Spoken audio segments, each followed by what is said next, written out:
Selamat siang anak-anak.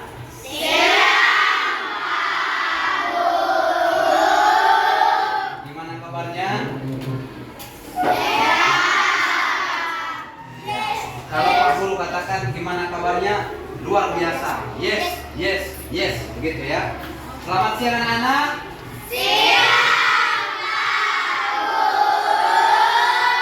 Gimana kabarnya?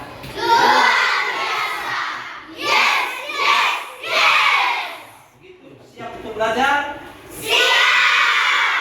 Terima kasih ya. Nah, baru istirahat ya? Istirahat ya. Sudah cukup istirahatnya? Enak makanannya? Baik ya. Karena sudah cukup istirahatnya, sudah makan enak, sudah kenyang, kita sekarang mulai untuk belajar ya. Sebelum kita masuk ke pelajaran kita, saya minta salah satu dari antara kita untuk memimpin doa, membuka pertemuan kita dengan doa. Siapa? Rehan? Ayo Rehan, silakan.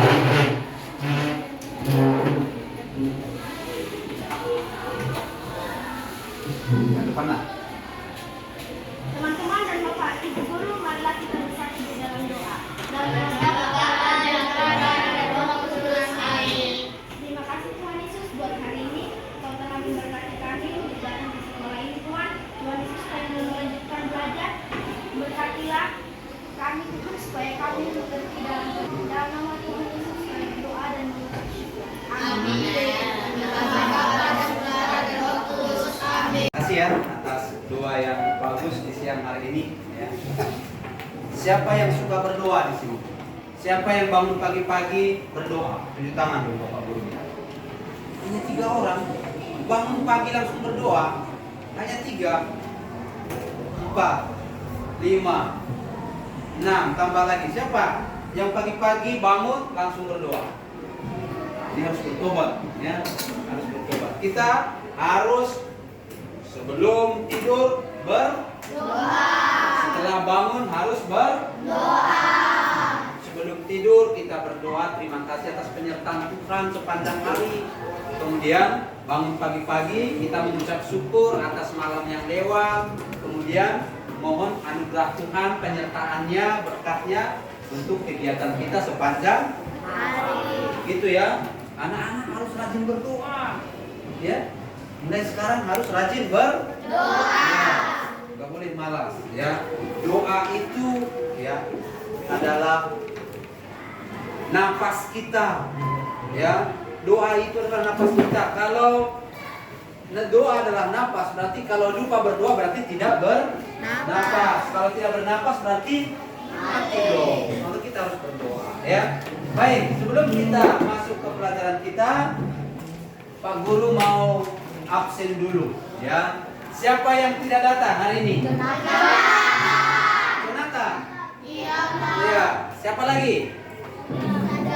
Jonathan saja. Ya. Kenapa Jonathan tidak masuk? Sakit. Sakit apa? Ya. Selain Rehat, siapa tadi? Yang sakit? Selain Jonathan siapa? Tak ada lagi. Hadir semua? Hadir. Gak usah Bapak sebut berarti satu-satu ya. Sudah hadir semua. Tinggal Jonathan. Ya, kita berdoa, berharap ya semoga Jonathan cepat pulih dari penyakitnya. Ya. Baik, anak-anak. Ya. Sebelum kita mulai pelajaran kita, silahkan berdiri dulu semua. Silahkan berdiri. Pak Guru mau latih konsentrasi dulu. Ya. Konsentrasi. Konsentrasi dimulai. Kalau Pak Guru katakan tangan, semua tangan angkat ke depan, ya. Kemudian angkat ke atas, kemudian angkat ke samping, kemudian ke depan. Begitu ya. 3 ini saja, hebat sudah bisa. Atas, samping, depan. Oke, Ya, siap? Siap, konsentrasi? Ya, konsentrasi itu penting untuk belajar. Kalau tidak konsentrasi, bisa nggak dapat pelajarannya, ya kan? Ya, konsentrasi dimulai. Tangan di depan, tangan ke atas. Nah, kita masuk ke pokok pembelajaran kita. Minggu yang lalu, ya, pelajaran kita hari ini berbicara tentang kejujuran dan keadilan. Contoh siapa ini? Pak Guru, ya. Nah, Pak Guru mau lihat dulu siapa masih ingat pelajaran yang lalu tentang melestarikan lingkungan. Siapa bisa menjelaskan sedikit?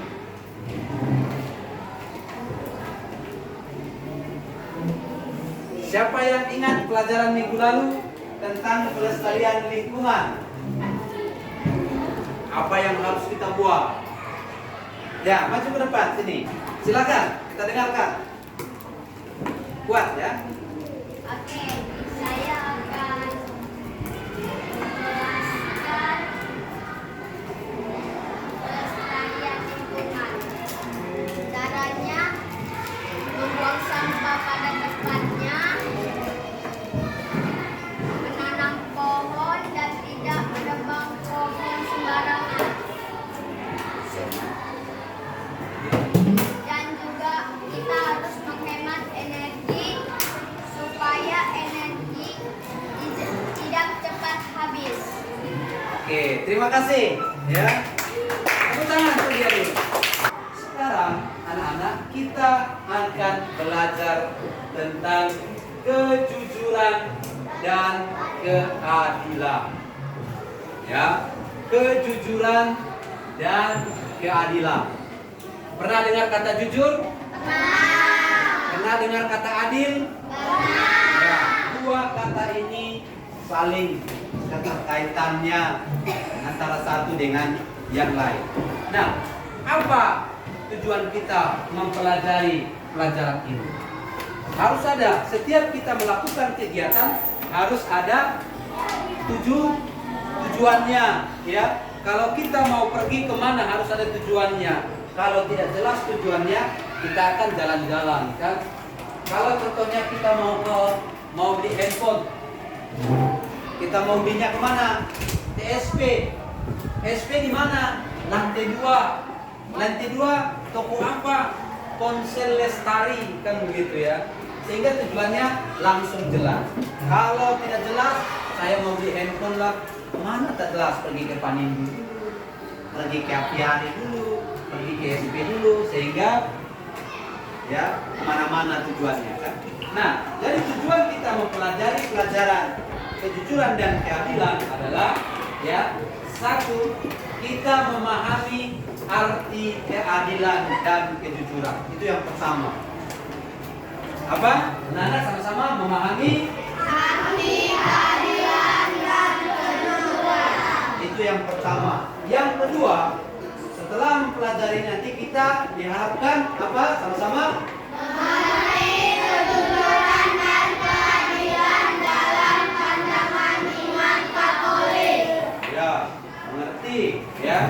Kemudian tujuan yang ketiga, sama-sama tujuan contoh refleksi tindakan nyata perilaku jujur dengan melalui kisah para rasul 5 ayat 1 sampai 10. Ya, kita harus menganalisis, ya, memberikan makna, tujuan, refleksi, ya, sehingga kita tidak hanya bicara saja, ya kan? Ya, tidak hanya mengerti saja, tapi harus berbuat, bertindak adil dan jujur. Dan tujuan yang keempat adalah mengembangkan sikap jujur di tengah masyarakat. Ya, sekali lagi sama-sama yang keempat, mengembangkan sikap jujur di tengah masyarakat. Ya, harus. Orang sudah mengerti, ya, pertama kan memahami. Oh, keadilan dan kejujuran ini artinya, ya. Kemudian dimengerti, setelah dipahami dimengerti, ya. Kejujuran seperti ini, keadilan seperti ini, ya. Kemudian setelah itu tindakannya ini jujur atau tidak, tindakannya ini jujur atau tidak, gitu, ya. Bisa kita mengerti dengan menganalisis. Kemudian ada refleksi, oh saya mau seperti dia lah, bertindak jujur dan adil, ya.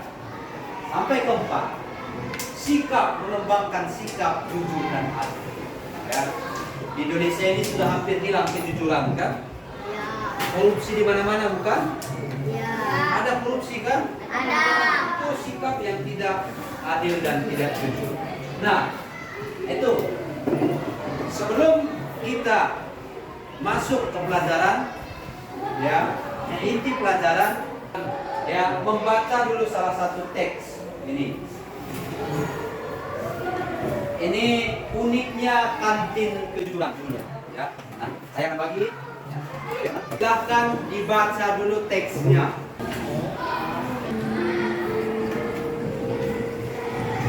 Baik, ya. Kalau sudah, Pak Guru ada beberapa pertanyaan. Ya. Pak Guru ada beberapa pertanyaan yang harus kalian jawab. Pertanyaan panduan. Ya. Siapa yang bisa menjawab nanti, ya, kita kasih hadiah, ya. Kejujuran adalah salah satu cara berwirausaha yang kreatif. Ya. Apakah kantin kejujuran dapat berjalan dengan baik? Siapa mau, ya, Rehan? Bisa saja. Bisa saja. Kenapa? Karena jika orangnya jujur, pasti bisa berjalan dengan baik. Ya, kalau orangnya jujur bisa berjalan dengan baik, ya kan? Kalau tidak jujur, apa yang terjadi? Kerugian, ya. Ya, Pak Guru mau tegaskan jawaban-jawaban kalian tadi. Lihat teks yang di depan, ya. Nah, melihat keprihatinan dalam masyarakat, banyak orang bertindak tidak jujur dan tidak adil, ya, dalam berbagai lembaga pendidikan, membangun sarana untuk mengembangkan perilaku jujur dan adil, yakni kantin kejujuran, ya. Kantin itu tidak ada penunggunya, ya. Kantin ini tidak ada penunggunya, ya.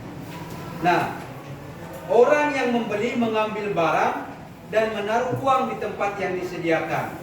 Bagi orang yang menyadari dan berniat baik, hal ini berjalan dan menjadi kesempatan menguji komitmen terhadap kejujuran dan keadilan.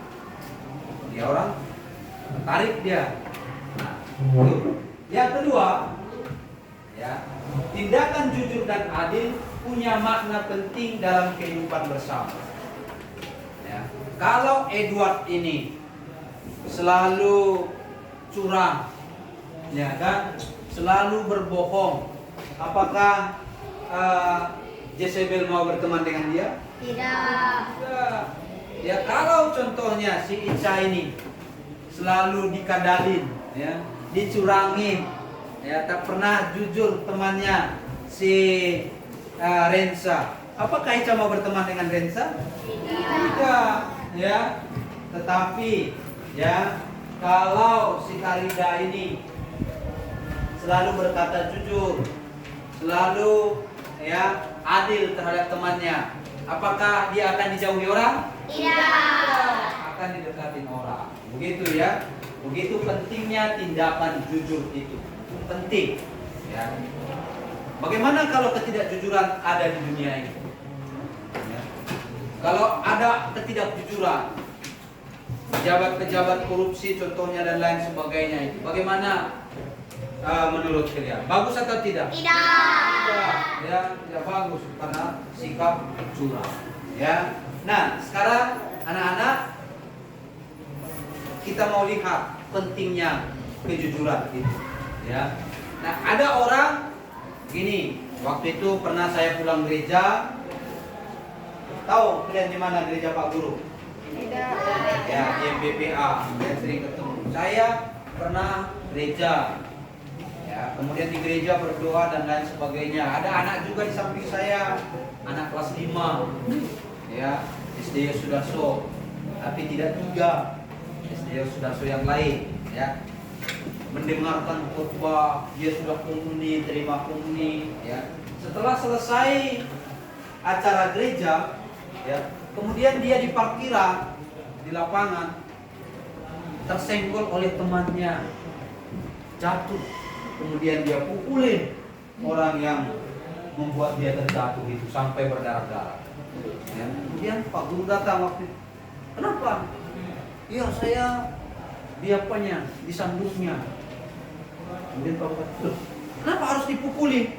Iya Pak, sakit dan lain sebagainya. Kan baru saja kamu ikut misa, baru saja ikut mendengarkan sabda Tuhan.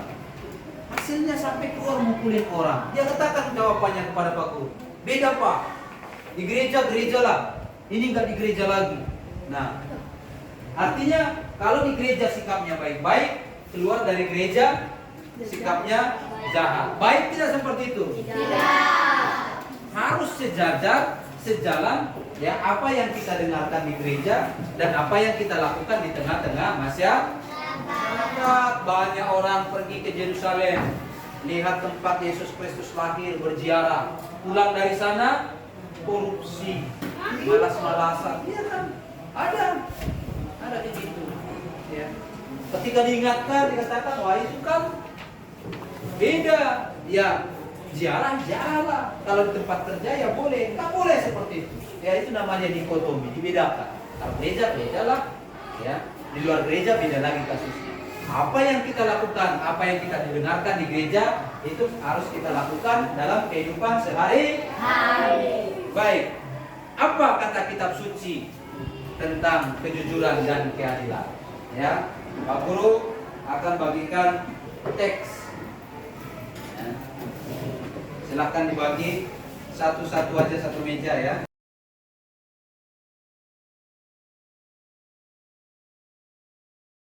Masih ingat kelompoknya, nama-nama kelompoknya? Masih.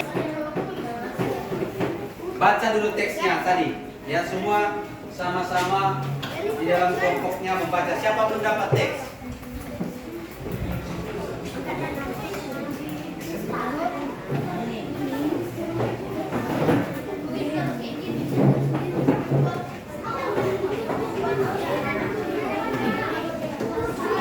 Siapa lagi?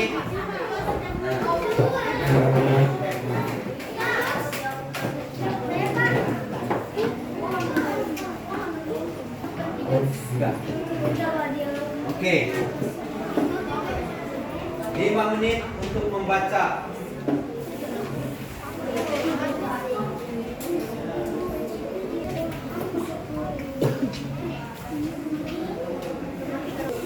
Kelompok berapa? Kelompok 2 atau kelompok 3?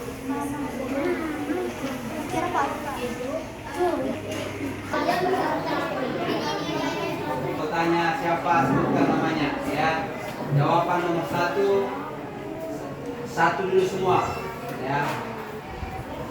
Baru nanti 2, kemudian 3, baru 4 dan 5. Sudah siap? Silakan mulai dari kelompok 1. Kami dari kelompok 1 melaporkan ya.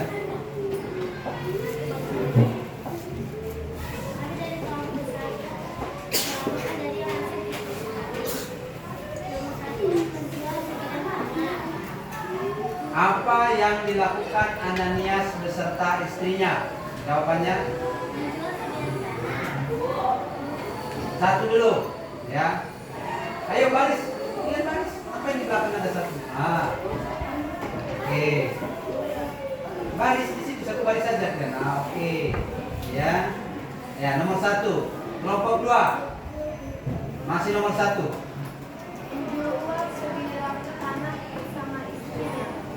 Menjual sebidang tanah beserta istrinya. Kelompok 3. Menjual sebidang tanah menjual sebidang tanah. Kelompok 4, menjual sebidang tanah.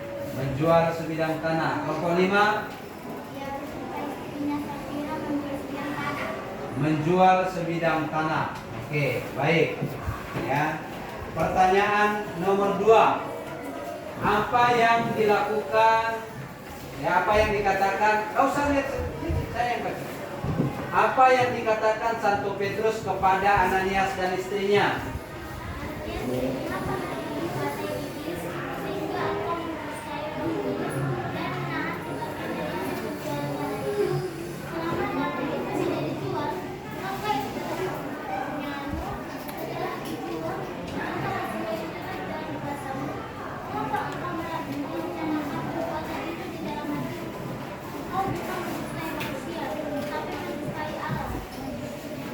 Baik, kelompok kedua.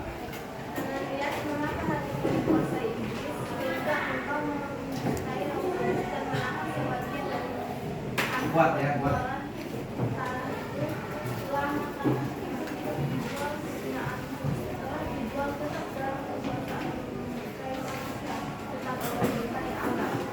Baik, ya. Kelompok 3.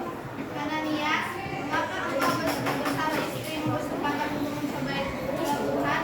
Selama tanah itu tidak dijual, bukankah itu tetap milikmu? Dan setelah dijual, bukannya hasilnya tetap dalam kuasamu? Engkau bukan mendustai manusia, tetapi mendustai Allah. Lihatlah orang-orang di depan pintu, mereka akan mengusung kalian keluar. Baik. 4. Ananias, mengapa hatimu dikuasai iblis sehingga engkau mendustai Roh Kudus dan menahan sebagian dari hasil selama tanah itu tidak dijual, bukankah itu tetap kepunyaanmu? Dan setelah dijual, bukankah hasilnya itu tetap dalam kuasamu? Mengapa engkau merencanakan perbuatanmu dalam hati? Engkau bukan mendustai manusia, tetapi mendustai Allah. Baik, kelompok terakhir. Ananias, mengapa hatimu dikuasai iblis sehingga engkau mendustai Roh Kudus, menahan sebagian dari hasil penjualan tanah itu? Baik. Kemudian pertanyaan ketiga. Apa akibat dari ketidakjujuran Ananias? Putuslah nyawanya. Putuslah nyawanya. Kelompok 2. Putus nyawa Ananias.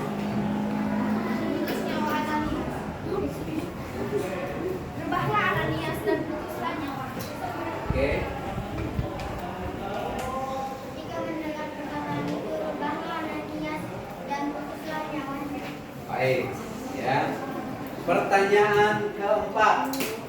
Pesan apa yang dapat diambil dari Kisah Para Rasul bab 5 ayat 1 sampai 10? Kita tidak boleh berbohong karena kita berbohong sendiri dan tidak berbohong karena Tuhan. Oke, kelompok 2. Kelompok 3. Tidak boleh berbohong tentang hasil penjualan yang akan diletakkan di depan kaki rasul dan tidak boleh mencobai Tuhan. Baik, kelompok 4. Kita harus jujur kepada sesama dan Allah supaya kita tidak kena akibatnya. Oke, 5. Jangan berbohong dan jangan mendustai Tuhan. Ya. Kemudian yang kelima, bagaimana mewujudkan pesan itu? Ya, bagaimana mewujudkan pesan nomor 4 itu? Silakan. Selalu jujur, adil. Selalu jujur di dalam hati. Apa? Selalu jujur dan adil. Nomor 2.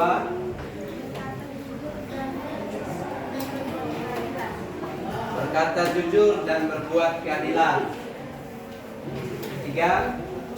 Berikanlah kepada Tuhan apa yang Tuhan punya dengan ikhlas dan tidak berbohong. Ya, tidak berbohong, memberikan kepada Tuhan apa yang Tuhan inginkan. 4. Tidak berbohong. Tidak berbohong. Tidak berbohong. Tidak berbohong. Ya. Nah, masih ada tambahan? Pas? Pas. Ya, tepuk tangan dulu untuk kita semuanya. Sama boleh. Ya. Silakan kembali ke tempat kelompok masing-masing. Ya. Kembali ke kelompok masing-masing.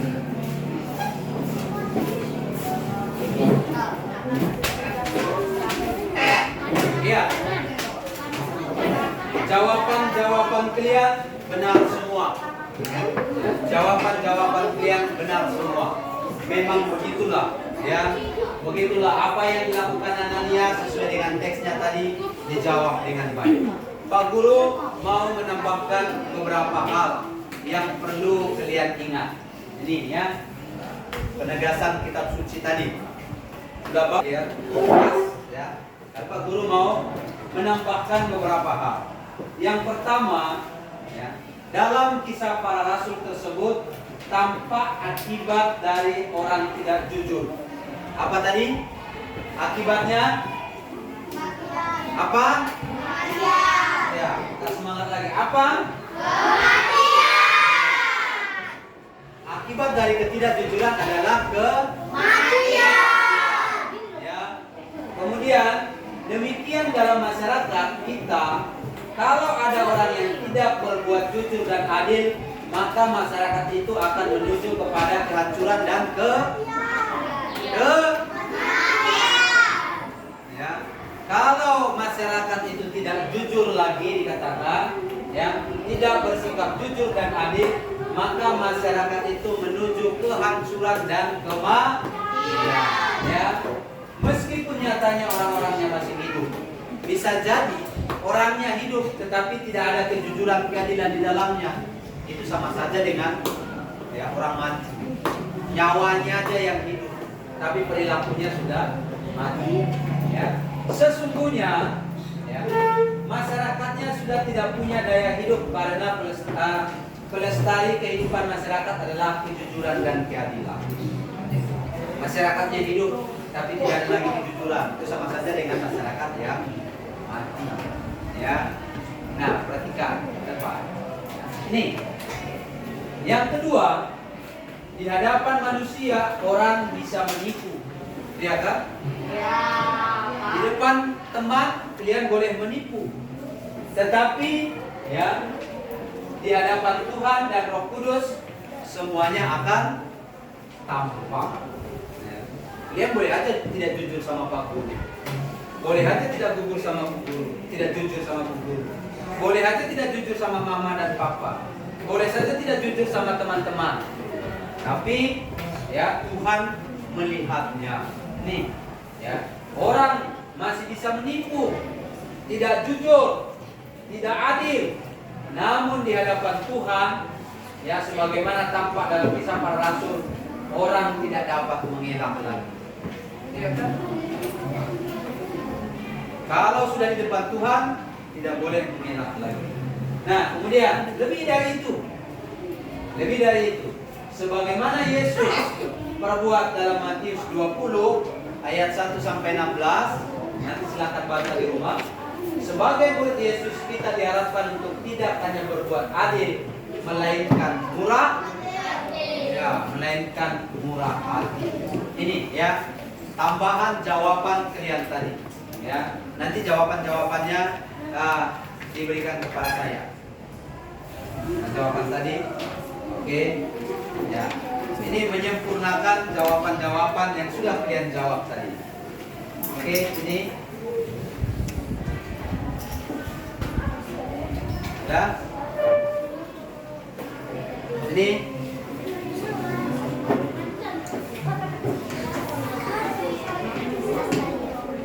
Ayo.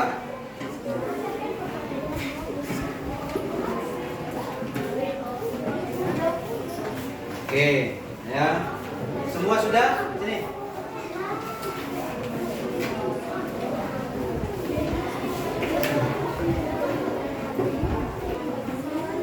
Baik, kita akan masuk ke dalam refleksi. Ya. Kita masuk ke dalam refleksi. Nah, semuanya kembali ke tempat duduknya.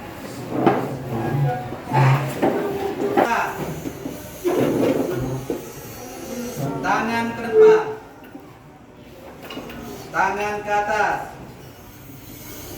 tangan ke bawah, tangan direntangkan, tangan ke atas, tangan kerentangkan, tangan ke bawah. Ya, sekarang kita latih siapa yang salah nanti seperti yang tadi ya. Rentangkan tangan. Tangan ke atas. Tangan ke depan. Tangan ke atas. Tangan ke bawah. Tangan ke atas.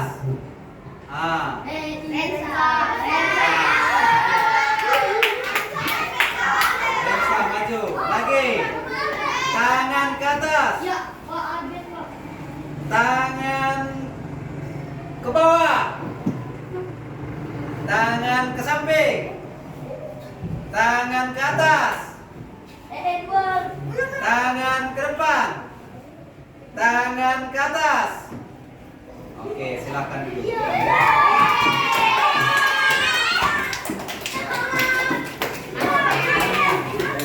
Seperti biasa, silakan tulis namanya dengan pokoknya.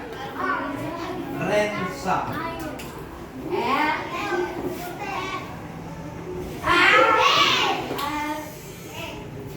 Iya.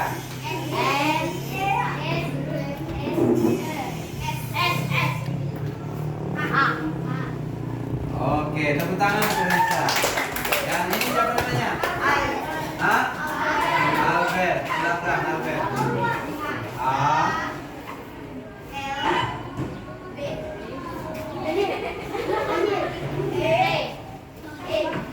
E. Oke. D. Oke, tepuk tangan untuk Albert. Coba kita ingat tadi, mengingat alasan adanya kantin kejujuran. Apa tadi? Untuk melatih kejujuran, ya, melatih kejujuran, ya. Mengingat-ingat kehidupan masyarakat mengenai tindakan jujur dan adil. Pernahkah di masyarakatmu ada perilaku masyarakat adil dan jujur? Tidak adil? Tidak adil dan tidak jujur? Ada? Ada, ya. Kemudian mengingat pengalaman hidup, sejauh mana anak-anak bertindak adil dan jujur. Apa saja yang menjadi hambatan untuk bertindak adil dan jujur? Apa? Hambatan untuk bertindak adil dan jujur. Adakah hambatannya? Kenapa orang sulit untuk bertindak adil dan jujur? Rehat. Ya, karena ada iblis selalu menggoda. Apa lagi? Kenapa orang susah bertindak adil dan jujur? Kenapa? Ya? Kenapa orang susah untuk bertindak adil dan jujur? Karena bagi mereka merugikan, ya, mau mengambil keuntungan dari ketidakjujuran, ya. Nah, bagaimana perasaanmu jika dapat berbuat jujur dan adil? Senang. Bagaimana? Bahagia. Bahagia. Senang. Gembira. Senang. Senang. Oke, ya. Nah, buatlah, ya, rumuskanlah niat-niat untuk berbuat adil dan jujur itu. Ya, ini sebagai tugas. Ya, tuliskan niat-niat untuk berbuat jujur dan adil. Ya, nah, boleh dalam bentuk doa, ya, boleh dalam bentuk ucapan syukur dan lain sebagainya. Boleh dalam bentuk puisi. Ya, sekarang kita akan tes akhir pelajaran. Ya.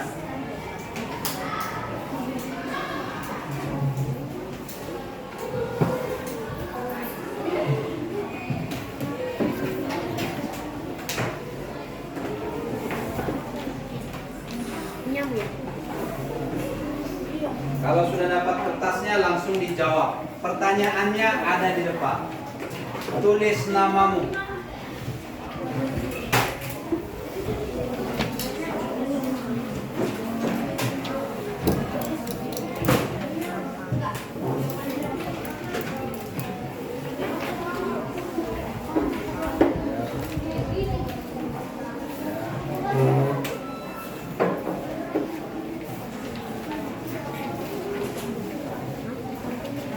soalnya hanya 2.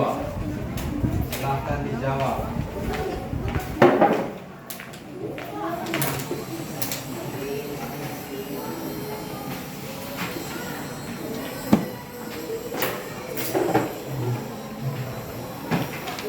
Oke, saya kasih waktu 10 menit. 5 menit satu soal. Mulai sekarang. Silakan.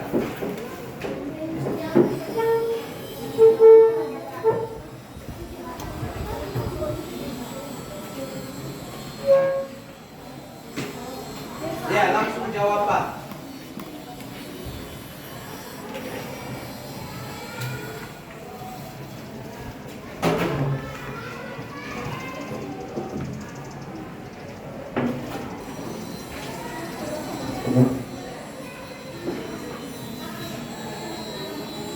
Agak cepat ya, waktunya hanya 10 menit.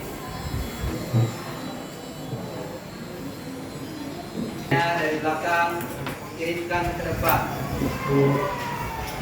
Gak usah datang, langsung aja kasih ke depannya. Yang depan kasih ke depannya lagi. Ya. Ya. Tugas kita sebagai akhir dari pelajaran ini di rumah, silakan ya dibaca Matius 20 ayat 1 sampai 16b. Ya. Nanti sampai di rumah sebagai tugas kita silakan baca Matius 20 ayat 1 sampai 16b. Ya, jawab pertanyaan-pertanyaan berikut. Ini, menurut pekerja yang masuk pagi, apakah tindakan Tuhan itu adil? Ya. Kemudian, menurut Tuhan, apakah tindakan membayar upah yang masuk sore hari sama dengan yang masuk pagi itu adil? Nanti di teks ini ya. Kemudian apa makna perumpamaan tersebut ya kepada kita? Apa makna perumpamaan keadilan itu untuk kita? Ini sebagai tugas ya.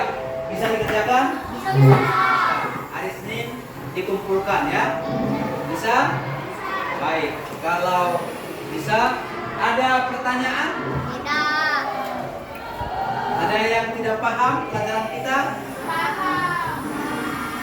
Apakah tadi di kelompok cukup aktif semuanya? Ya. Apakah tadi teman-temannya bisa berdiskusi? Bisa. Teman-temannya yang melaporkan hasil diskusinya tadi bagaimana? Bagus atau tidak? Bagus. Cukup jelas? Suaranya kuat? Kuat.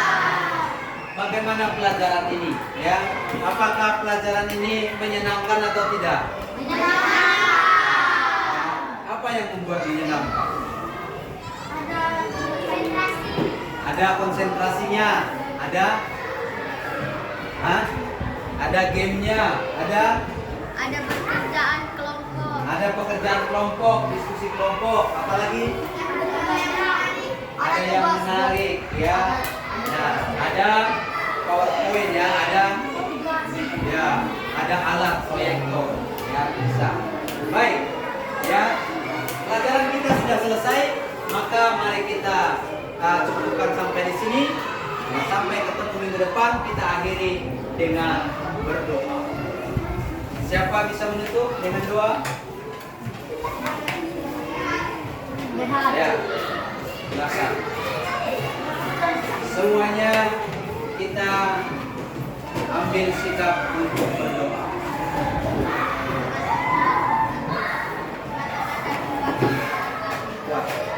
Teman-teman dan Bapak Guru